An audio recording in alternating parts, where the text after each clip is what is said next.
Democrats, Republicans, elitists, people with money, are using Israel and its assault on Gaza, this ongoing genocide, as a cover for all the awful things they already want to do, insofar as destroying higher learning and higher education, to dismantling union protections and union rights. We've talked about all the money that AIPAC is receiving from Republican donors, billionaire donors, who are like, oh great, a new PAC to donate to, this is perfect. Oh, with the added cover of supposedly fighting anti-Semitism, love it.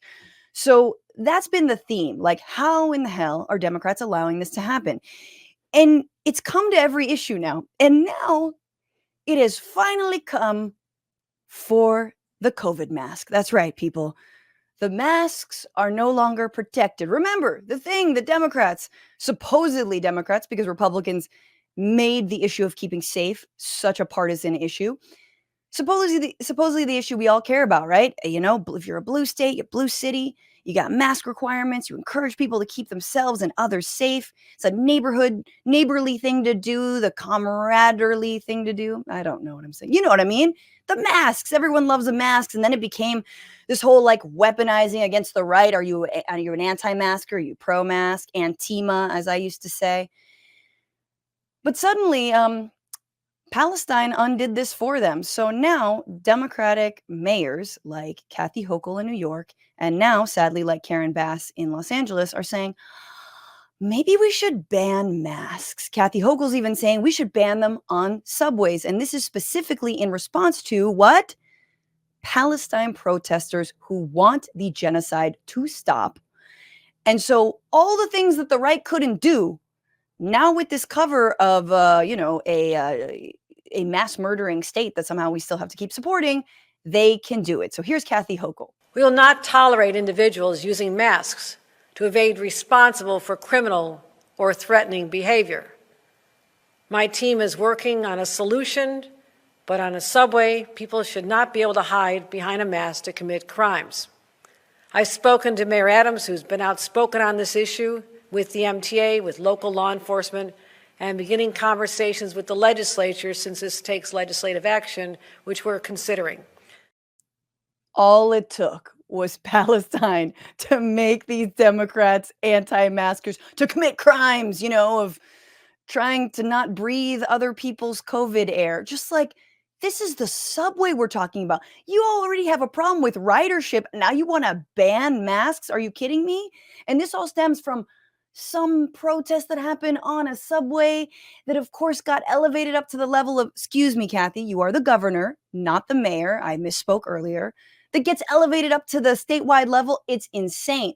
And now Karen Bass, off the back of another protest, is saying the exact same thing, because Palestine protesters dare to cover their faces. Why? Well, they often get doxxed and followed and identified. Does that happen to the pro-Israel, the Zionist protesters? Nah. Here's Karen Bass. We also will be contacting and having a conversation with our city attorney, Heidi Feldstein Soto, to talk about several things that we need to examine. For example, permits for protests, the idea of people wearing masks at protests, and establishing clear lines of demarcation between what is legal and what is not.